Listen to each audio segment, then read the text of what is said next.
gents.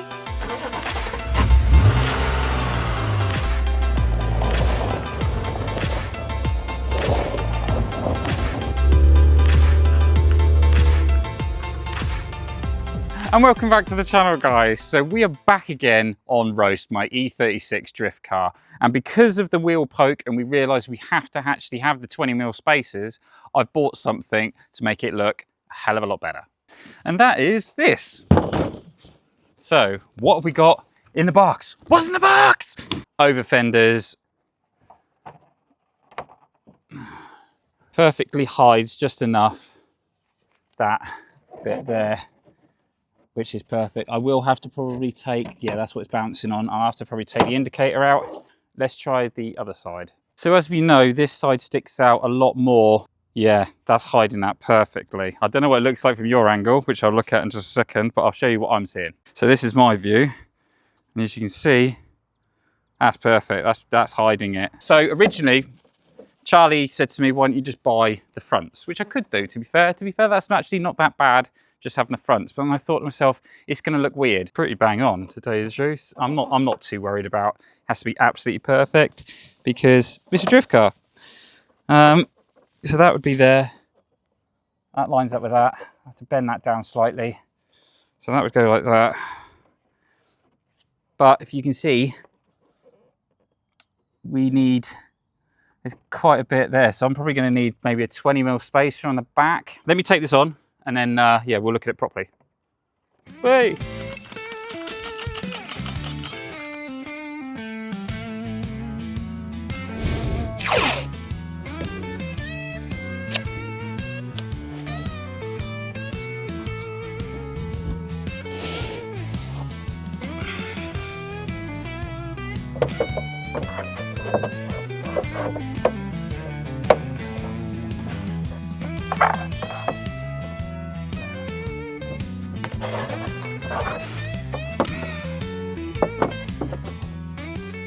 Well, thanks to the wonderful weather we're having, which is like 30 degrees at the moment out here, my phone ended up getting too hot and cancelled that last bit out. But as you can see, I've pretty much put it on, so let's take a look. Now this is this side, I just marked it up. Like I say, with this bit, we will probably have to take the repeater out or I'll just screw it down. It's not too much of a problem, but that's perfect for this. And then obviously we've got these back bits. So that is really close to the door. I think obviously it needs fettling. As you can see, it's not properly lined up. It needs to move back some.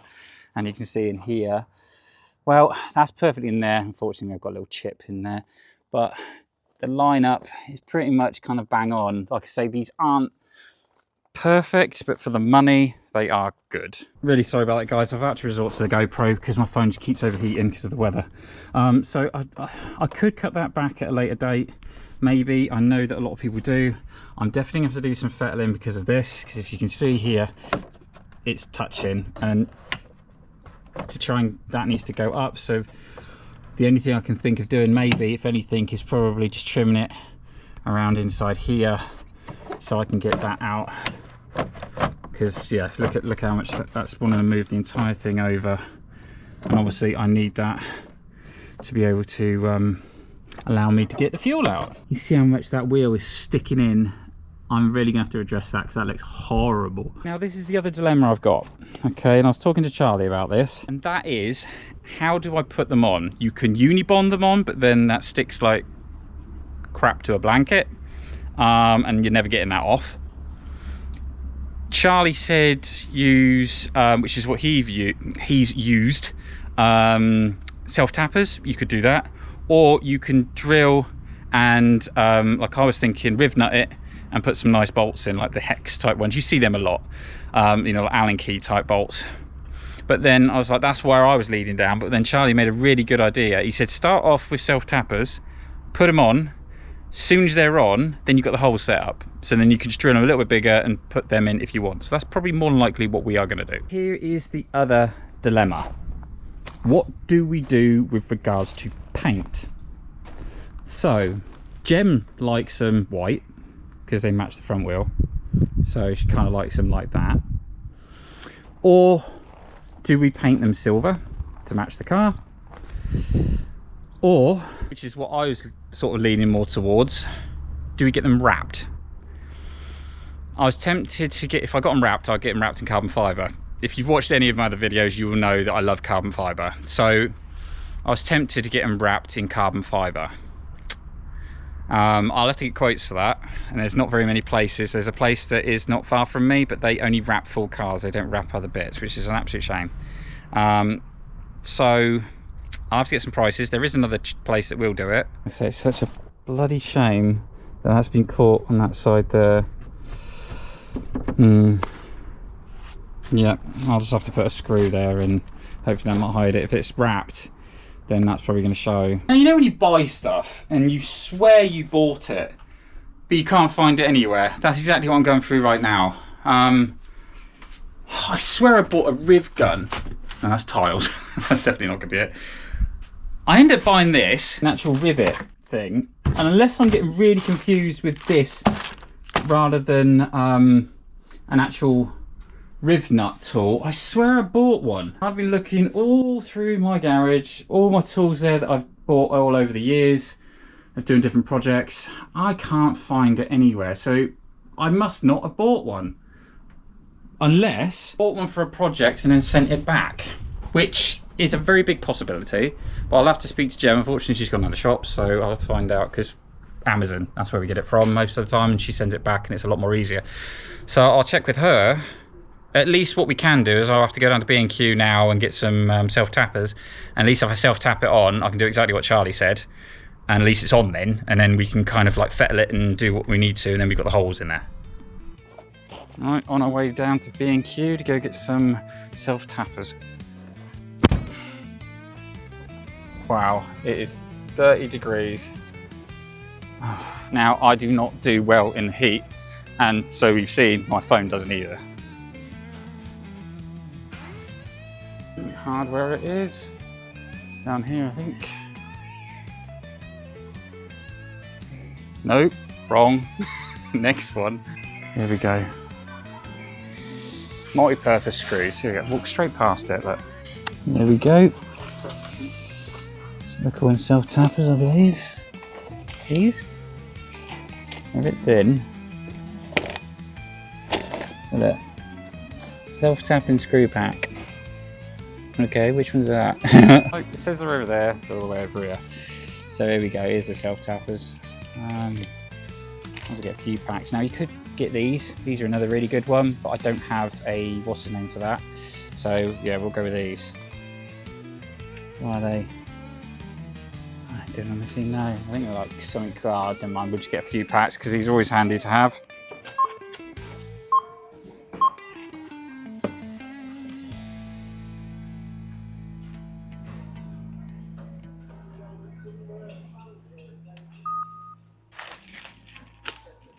Well, that wasn't too bad. That was only £9.60 something.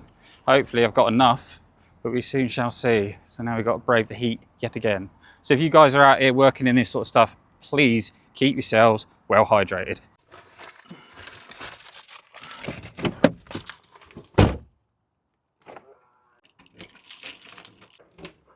Hello babies, hello darlings. So get our helpful handy tool that's in the house. Here it is. One of these. All right, so we've got 75 self-tappers, so hopefully that should be enough, but we shall see. So let's try and line that up the best we can, and we'll do that one first, then we'll do that one. I probably should actually do that one first, but that's probably going to be the easiest one. So we'll do this one, because then we're going to have to take it off and do a bit of fettling on that, stick it back on. So, here we go. Fingers crossed this works out. Here we go.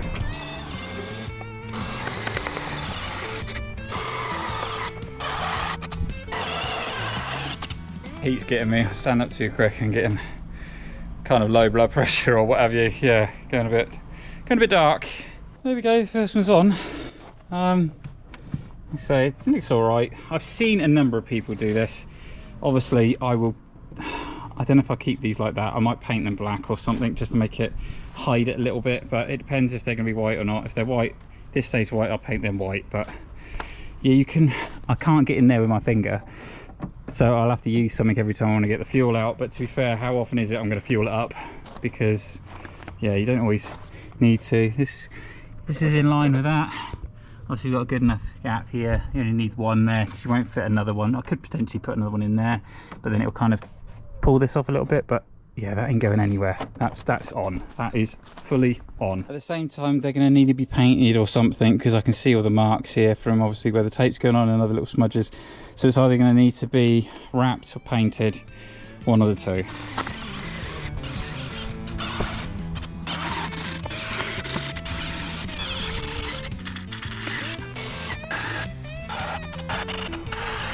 Well, there we go, guys. It is all now screwed on. And actually, I really, really like it. I was a bit dubious, obviously, with self-tappers, but I've seen, I think, well, Charlie's definitely done it on his, and if I'm not mistaken, Fabio's done it on his E36 Coupe. So, but what I will probably do, it definitely is going to need painting or wrapping, because if I show you here, if you see closely, you might see it, the sun's really bright, but it's got like a covering over it, but it's not paint. It definitely will need to be painted. And what I might do, if I am going to paint it and I'm going to do it myself, I'll paint it on the car, because then I can cover the self-tappers at the same time. I don't know if I've got that rivet thing. I might actually just, like I say, it's actually not that bad with self-tappers from Charlie's recommendation. So I might just leave it like that. It has come out really well. Obviously, as you can see, I can't open the rear door, but we're not using the rear doors anyway. So it's not an issue there. Obviously you can see the bottom arch here. Now, if I was really going to do it properly, you would end up cutting obviously all this back here, but I'm not going to do that, because what you could even do is you could take the bumper off and remove all that, take the boot floor out and everything. And so it's easy enough to get to the diff, and you've basically welded in a flat plate so you can get to it all. I am going to give myself a bit of a break now. One, because that tool's ready to run out on power, and it's 31 degrees out at the moment. Like I say, I don't do well in the heat. I'm sweating like crazy. I'm getting up and I'm sort of getting a bit lightheaded. So I'm gonna let that charge, cool off indoors for a little bit, and then we'll come out and then we'll do the right side. So we'll start the right side for you now, for me in probably about an hour, half an hour. Okay, break over. Just another quick look at this side. Looking really, really good. Like I say, I'm in two minds of what I'm going to do with this. It definitely does need to be painted or wrapped. And I'm probably pushing more on the idea of paint, but like I say, let's get the other side on now so we can keep away from all this horrible heat. Like I said, I don't do too well, and then we can kind of look into it after that. Literally, guys, I shit you not, it is that hot outside at the moment that I could fry and cook a full English breakfast on the bonnet of roast. Her name's quite fitting actually today.